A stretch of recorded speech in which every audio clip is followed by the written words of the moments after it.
Raila Amolo Odinga, a leader, a fighter, a steadfast voice for the voiceless. From his early struggles to his unshakable resolve, Raila stood for justice, equality, and the dreams of ordinary Kenyans.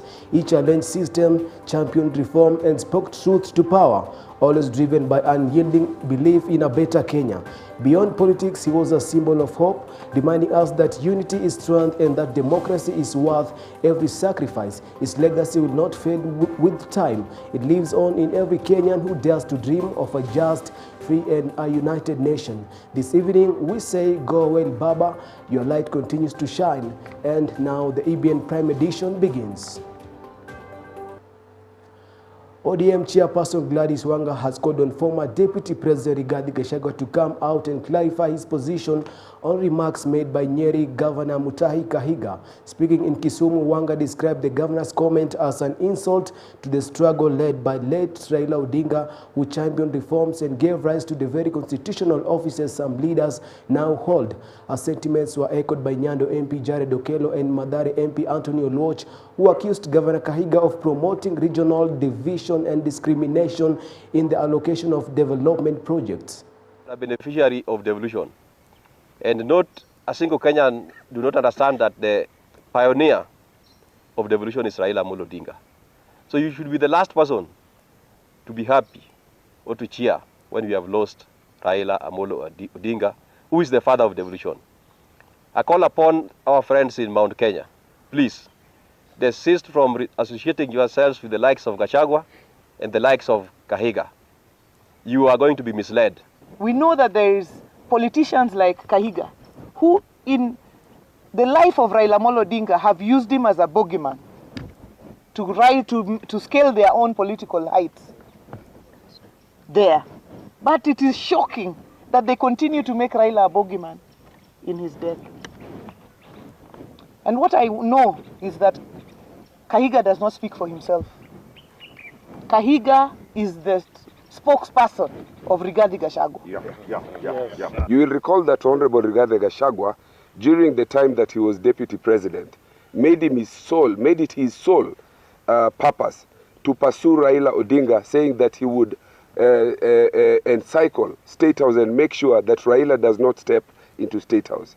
He has continued to pursue Raila in his death. Still on that, the Council of Governors has voted unanimously to remove Nyeri Governor Mutahi Kahiga as its vice chairperson. Now this comes shortly after Kahiga announced his resignation just before a special meeting convened to discuss his conduct. Council Chair Amin Abdullahi said Kahiga's unprintable remarks were personal and did not reflect the position of the council. He further urged leaders to be cautious in their public utterances, saying that in a politically aware nation, restraint and responsibility are essential.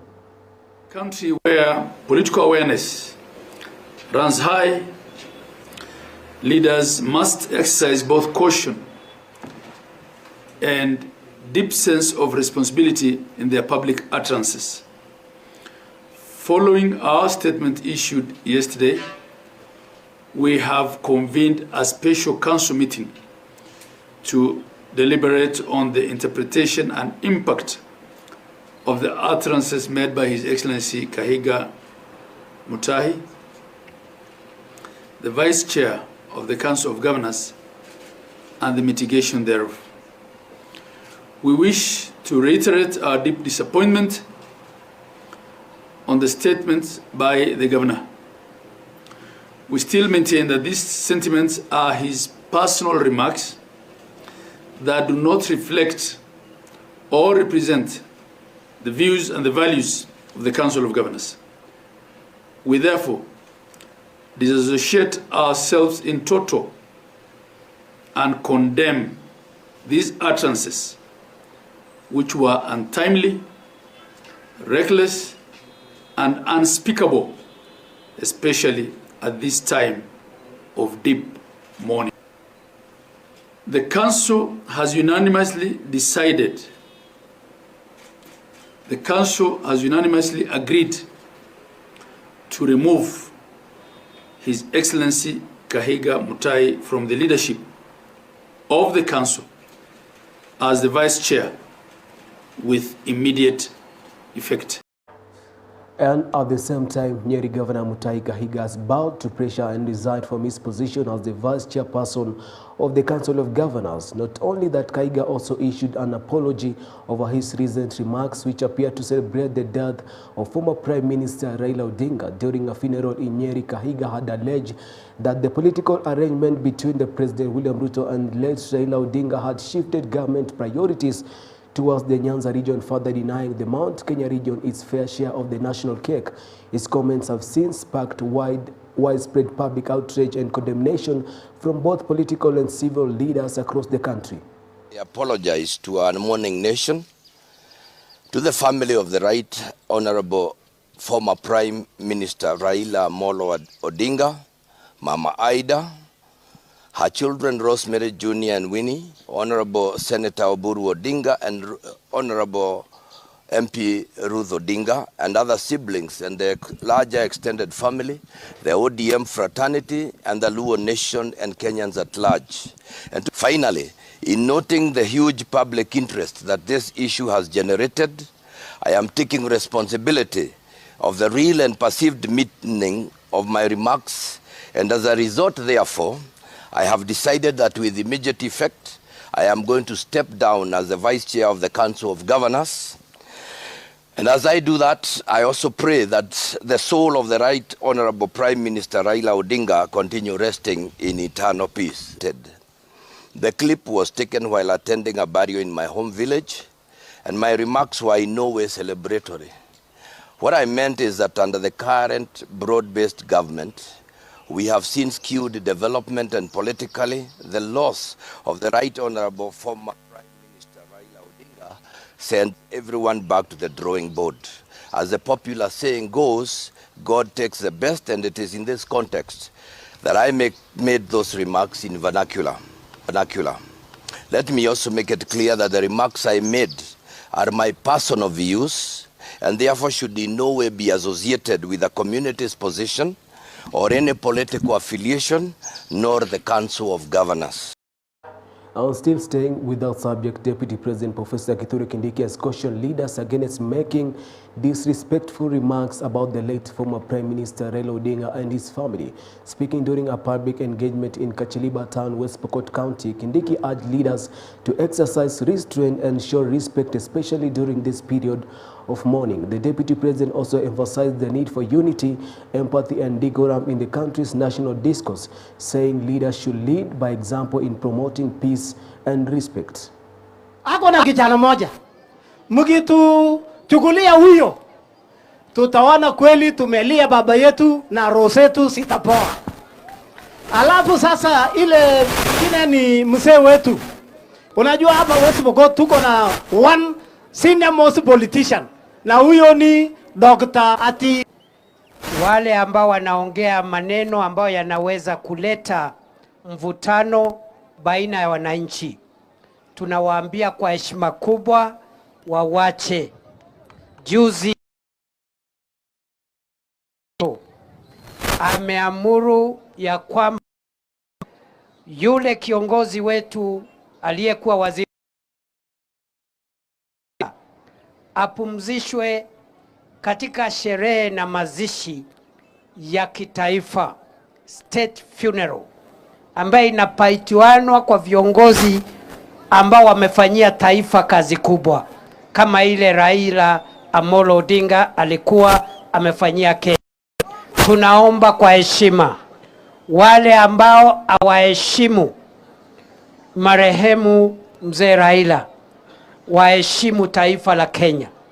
If you don't respect the person, respect the country for which he worked. Respect the country for which he worked. Respect his family. Respect the values he stood for.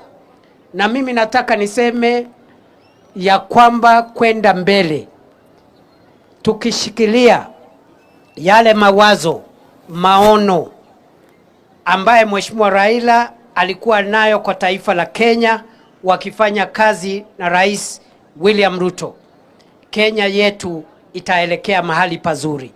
I want to request the people who are trying to bring disharmony, the people who want to threaten the unity of our country by making reckless statements about the departure of the statesman Raila Odinga. Even if they don't respect him as a person, they must respect Kenya, the country for which he worked for so many years. Ni kweli si kweli? Ni kweli si kweli? Kwa hivyo tunaomba utulivu, tukiendelea kuomboleza, tukae kwa amani na Mungu atajalia nchi yetu tutakuwa mahali pazuri. Kwa hayo mengi, mimi nimefurahi, sikujua nyinyi mko faya namna hii. Na mimi nitarudi siku nyingine. Mnataka nirudi siku nyingine? Nirudi hapa Kacheliba? Wangapi wananikaribisha hapa nirudi siku nyingine? Mumesema pia niite Rais William Ruto atembee hapa atuletee maendeleo. Switching gears to matters health, the National Assembly's Public Investment Committee has expressed deep concern over the exorbitant legal fees paid by the now-defunct National Health Insurance Fund (NHIF) during the 2020-2021 financial year. Appearing before the committee, Social Health Authority Chief Executive Officer Massimo Ngangi faced tough questions after a report by the Auditor General revealed that NHIF paid 77 million shillings to 3 law firms to recover a debt of only 13 million shillings. The committee, chaired by Emmanuel Wangui, questioned why the institution spent more than 240 million shillings on legal fees in just 1 year, directing the authority to provide a detailed explanation of the expenditure and specify the disciplinary measures to be taken against those found culpable. CEO says that there is a, I don't know, there's an attachment, that attached is a copy of the advocate's remuneration order. And she was trying to actually, explain this was proper.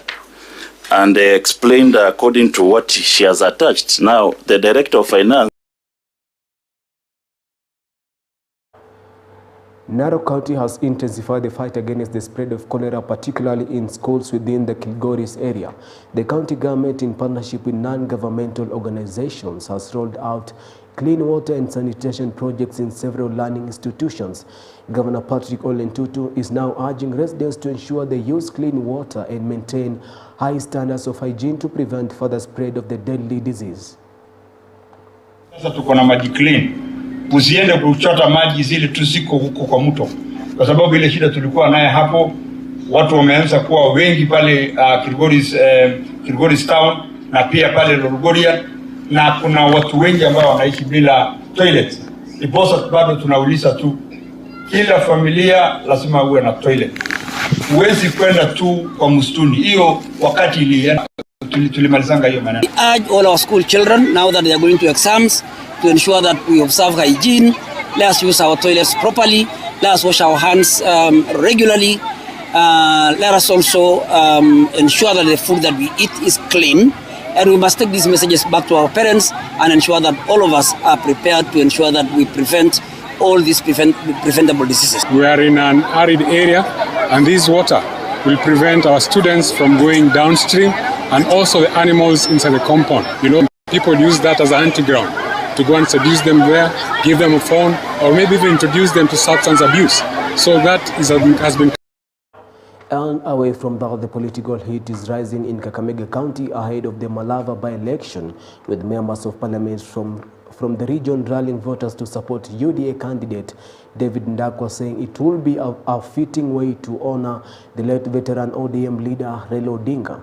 Ikolomani MP Bernard Shinyali and Shinyalu's Fred Ikana say the ODM party had already resolved to back Ndakwa before Raila's demise. Ndakwa, meanwhile, is calling for peaceful campaigns once the IEBC announces the official schedule, urging voters to make their choice based on integrity and accountability. Hata sisi tukipiga kura tutakuwa pia tunampa heshima ya kwamba alituwajia jambo fulani. Lava tumesema tunasimamia la former prime minister marehemu Raila Odinga ya kwamba wale candidates wa broad based government wachaguliwe ndio waendelee kuunganisha Kenya. Hata hapa Malava ninawaomba muunge mkono huyu candidate wetu wa broad based, huyu candidate wetu Ndakwa, kwa sababu hiyo ndio ilikuwa dhamira ya kiongozi Raila Odinga. Mimi nitakuwa mvumilivu wa maneno ile inakuja. Mimi sitapikana. Mimi sitatusi. Mimi nitahakikisha ya kwamba ndero mlembe. Siasa ni kupembeleza. Siasa ni kupea watu mahono.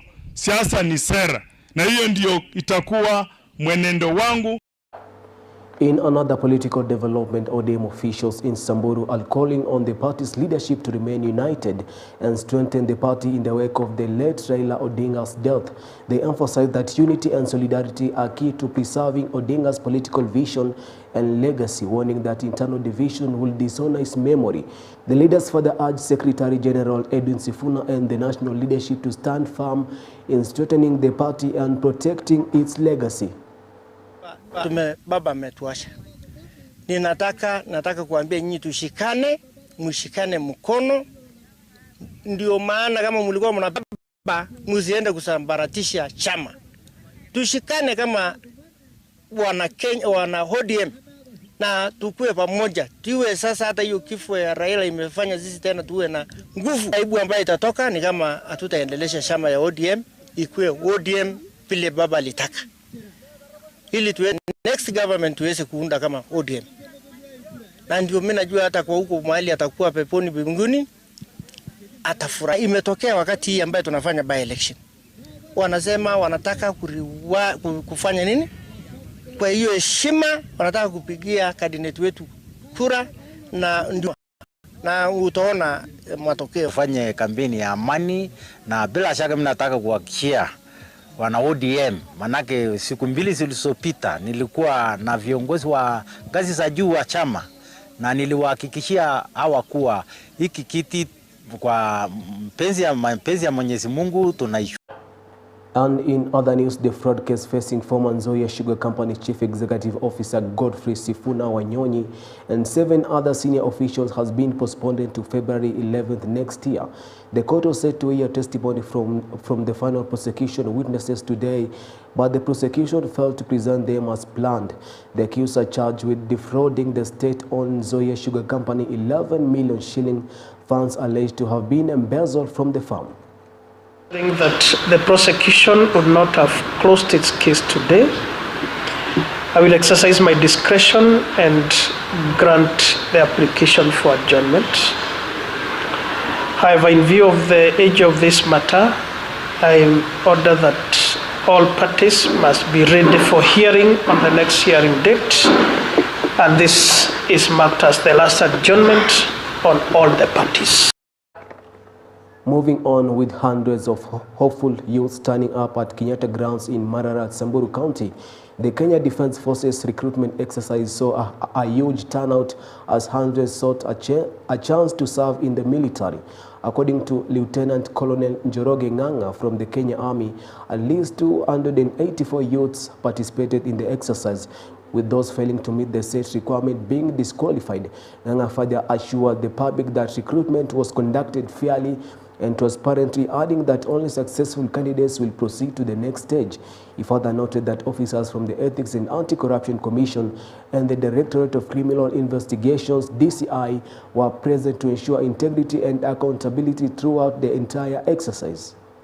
Committed to conduct a free and fair recruitment drive, free of bribery, and if for any reason, even here as we continue with this exercise, any of the youth or a parent or a citizen for that matter, and feel that there is a misconduct issue, we are embedded with us, members from the EACC and members from the National Intelligence Service and also the area police. We kindly request that such kind of an issue of a misconduct be reported promptly and the action will be taken care. Police in Matungulu sub-county have successfully recovered a firearm that had been stolen from Kinyui police station 2 months ago. The recovery comes just days after Machakos County Commissioner Josephine Auko assured the public that authorities will track down the suspects and recover the missing weapon.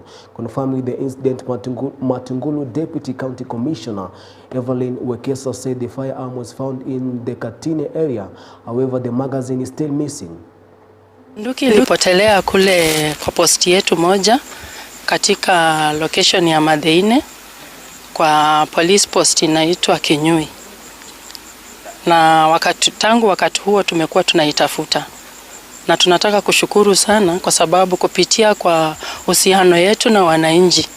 Na pia wakati tulikuwa tunasherehekea mashujaa jana, County Commissioner wetu alikuwa amepasha habari wananchi waweze kutusaidia ili tu. A new surgery room has been officially launched at the Kitengela Hospital in Kajiado County, a major relief for expectant mothers, especially those in need of emergency or specialized care. For years, the facility has struggled with congestion, often transferring critical patients to other hospitals. Hospital Superintendent Dr. Veronica Abuta says about 30 women deliver at the hospital each day, and the new operating room will significantly reduce maternal and infant deaths. She added that the Social Health Authority Insurance and the National Care Program have made maternity services more accessible and affordable for mothers. Tekela Sub-County Hospital is like a bedroom of Nairobi, and we've had a lot of issues, especially with maternity mothers, in terms of referrals and when we have emergency. We have an average of 530 deliveries in a month, being that it serves 3 counties. We serve Kajiado County, Machakos County, and Nairobi County. So this operating theater is really going to be a game changer for us in terms of managing our patients. County has ensured that we have enough staff. So far we have 2 gynecologists, we have medical officers, and there is even additional nurses. Facility kama hii pia kando na kupata equipment za theater, tumepata pia ultrasound kule Oloitoktok, tumepata CT scan ambayo tunajua inagharimu pesa mingi na ni hitaji kubwa katika sehemu hiyo ya uko Oloitoktok. Tunapata hata hospitali kidogo kama dispensary. Sasa wanaweza kujinunulia dawa kupitia mfumo wa SHA. Juzi tumekuwa na dispensary inapata takriban shilingi milioni 4, jambo ambaye haijawahi ionekana katika nchi. And that story brings us to the end of tonight's EBN Prime Edition. On behalf of our sign language interpreter Lauro Mondi and the entire EBN News team, led by my director Mr. David Njue, and on camera Brother Alan, I'm George Kayesi. Thank you for making us part of your evening. And before I leave, remember this: watch your thoughts, for they become your words. Watch your words, for they become your actions. Watch your actions, for they become your habits. Watch your habits, for they shape your character, and your character definitely becomes your destiny. From all of us here at TBN, we wish you a peaceful night. Goodbye and God bless.